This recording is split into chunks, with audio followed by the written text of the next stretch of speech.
How can you be honest with clients when it almost feels like they want you to exaggerate and sugarcoat the truth? This was a dilemma I faced after coming back from a 2-year health sabbatical after I shut down my $2.4 million business. Let me ask you this. Have you ever lost a client because you refused to make an unrealistic promise only to have them go then buy from somebody who had fewer scruples and probably didn't deliver? At first, I thought this was an honesty versus a lie thing, but I've realized it's something totally different. Walk with me here. A client is coming to you because they want something. We've been taught to promise an outcome, but when the agreement between you and the client is that this outcome that they want, the thing, is a thing, in other words, 6-pack abs, a relationship, $1 million, some kind of external outcome, then what this does is it creates impatience with the process, which works against everybody's best interest. Because the process is inevitably messy and confronting. They have to face themselves. They have to change their habits. They have to question their assumptions. It's the difference between the honeymoon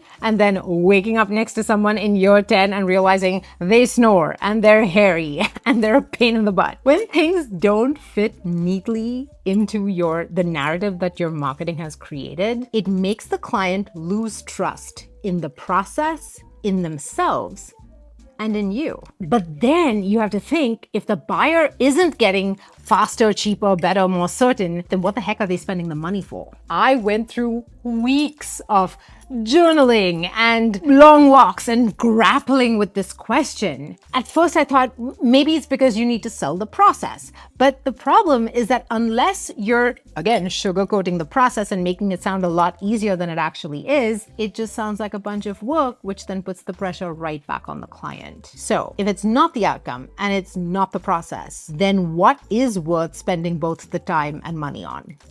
It's an identity shift. It's who they become when they engage with the process. That becoming is something that compounds. It gets stronger in the face of pressure and uncertainty. When you sell someone on who they can become instead of just what they can achieve, typically clients will stop chasing quick fixes and they'll start embracing transformation. And while nothing is ever 100% with humans, let's face it, when somebody stops chasing what they can get and starts thinking about who they can become, their approach fundamentally changes. And this is long before they get to any outcome. They become more patient, more resilient, more curious, more creative. And the outcome becomes the side effect of their evolution. Now, if you're unsure how to get a client to turn the Titanic of their expectations, I have a whole video that's longer on this channel where you can go through the steps with me.